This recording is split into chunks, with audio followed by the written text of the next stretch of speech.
about, described it as a lynch mob. Another mutual friend of Mary's and mine refers to it regularly as the shit on Bernal book. And so I think there are very different perceptions of this book. Is that a title that you come up with on the spot, or is it something you've been thinking about, Professor Bernal's? It's a title that a mutual friend of Mary's and mine uses regularly. He's a colleague at Cornell. It's not, I wouldn't have thought that up. I think that if you look carefully, and I'm sorry,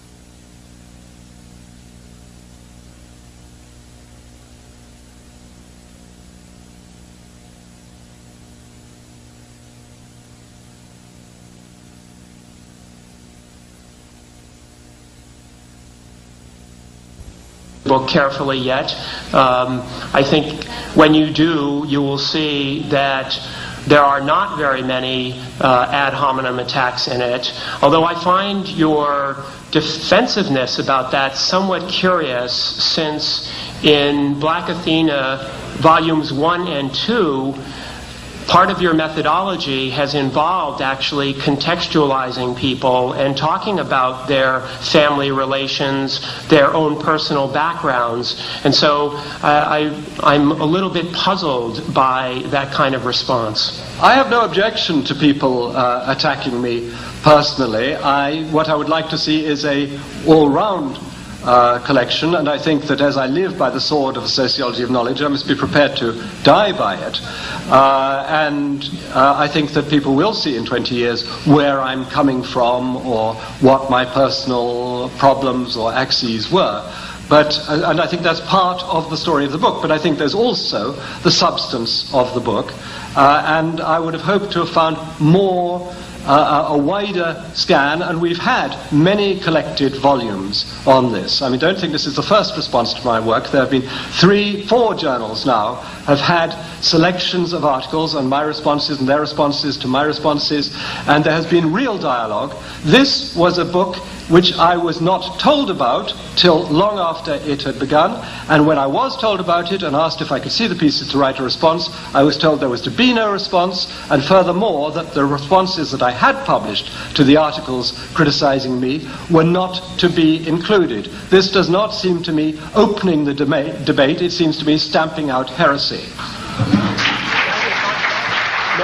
May I respond to that briefly? We will have a free-for-all in a minute. But I wanted to follow up on a phrase that you said, and I didn't want to leave it unaddressed, the issue of full disclosure.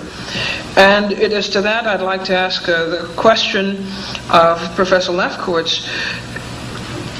Are you comfortable with the fact, you obviously were comfortable with the fact that your book, Not Out of Africa, subtitled How Afrocentrism Became an Excuse to Teach Myth as History, was underwritten by several foundations that have reportedly rightist leanings. I wondered whether this was a reflection of your own personal or ideological view, or whether you were just so cash-strapped that you took money from anywhere.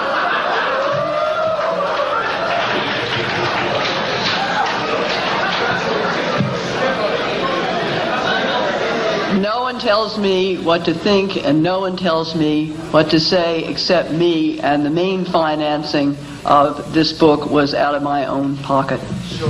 But surely you can appreciate the color of accepting funds from foundations that do not enjoy wide acclaim and receptivity. And I thought that maybe there was some concern on your part, in as much as you're interested in integrity, scholastic integrity and all, that you might have foregone the grants in the interest of academic and scholarly integrity. If they had asked of me to do anything, I would not have accepted these grants. They did not do that.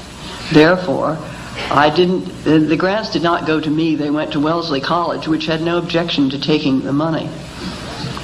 But still the question remains. You have a duty, do you not, inasmuch as you are preparing work, the aim of which is to overturn the revisionism, you say, that is going on in black studies, particularly in African studies, this whole battle that you have been dealing with in terms of Afrocentricity, do you not, regardless of where Wellesley chose to accept money from, do you not, as a scholar, have an obligation to discern where this money is coming from, to see whether the source is compatible with your own views as a scholar?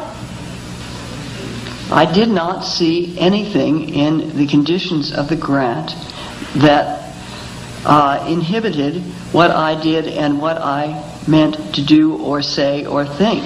I believe that I acted with perfect integrity. Now, you may disagree with that, and you may disagree with the aims of those foundations and other foundations, and that is what we do in a free country. Until they are outlawed, I don't see what else can be done.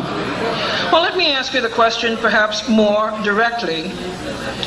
Had there been, say, a foundation to wipe out scholarship of any sort, if such a foundation were to have given money to Wellesley College, would you have found it equally acceptable to take money from such a foundation to further your work?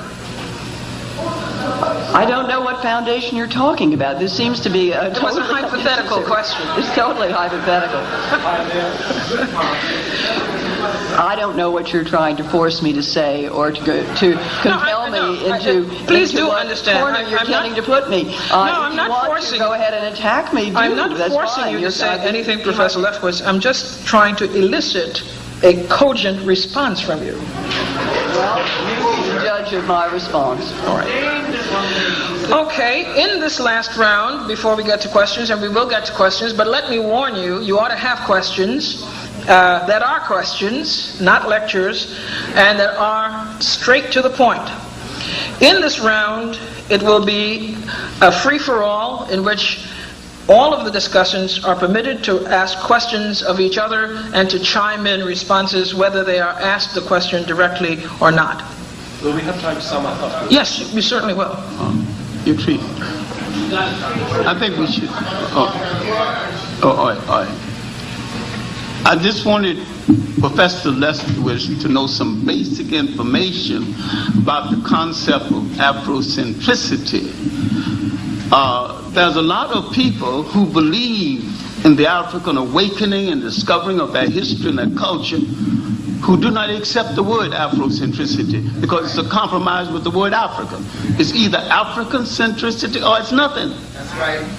And if she attacks Afrocentricity as the teacher of myth, have she attacked the nonsense about Columbus discovering America?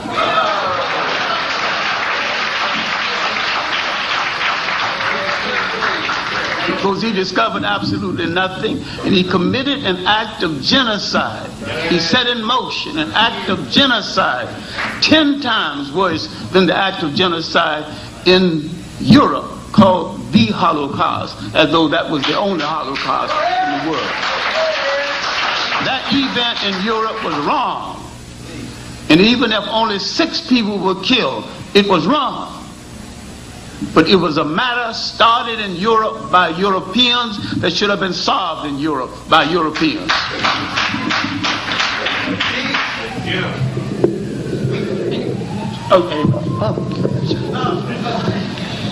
I'm sure that you're aware, as we are, that there is a spectrum of Afro and African-centric views. I'm a little bit curious what you think then of the work of Asante, who, as far as I know, does call himself an Afrocentrist. Are you saying that Professor Asante's work actually is flawed conceptually?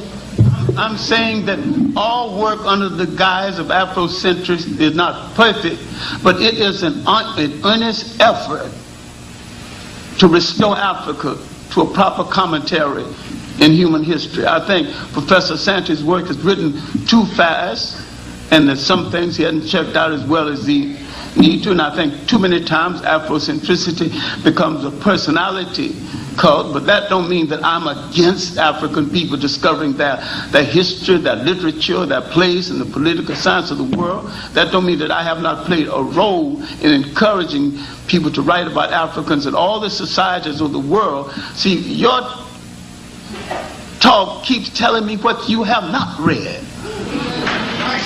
You could not have been asking these questions about Afrocentricity if you have not read Anacalypsis, 2 volumes dealing with the massive expulsion of African people throughout the whole world. You could not possibly have read with any degree of understanding the 3 volumes, Africans in early Asia, Africans in early Europe, Africans in early America. We're not talking about no hearsay. We're talking about documents.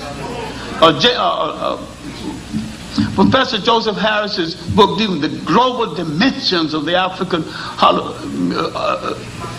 diaspora.